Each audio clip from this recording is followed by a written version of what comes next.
Кај нас дури жално е да се каже дека некојаш за вечера професионалните војници јадат еден месен нарезок кој што треба да го делат на двајца.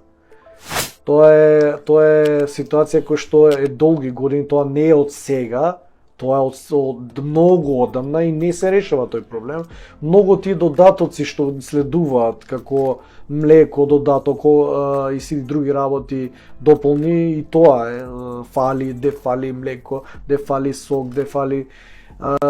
така да мислам дека тука треба да се обрне огромно внимание на новото раководство, бидејќи нели сега ако сме НАТО армија, треба да биде све како што е НАТО армија. Дали имате информации апропо ова за останатите наши соседи, каква е состојбата таму во однос на ова прашање? Србија, Хрватска, Бугарија. Јас искрено не сум бил на ниедна вежба, на ниедна мисија, бидејќи нели председател на синдикат е омразена категорија во армијата. Од колеги ваши дали? Од мои колеги имам слушнато што биле дека е многу подобра ситуацијата, посебно со храната, е многу подобра и со условите за сместување.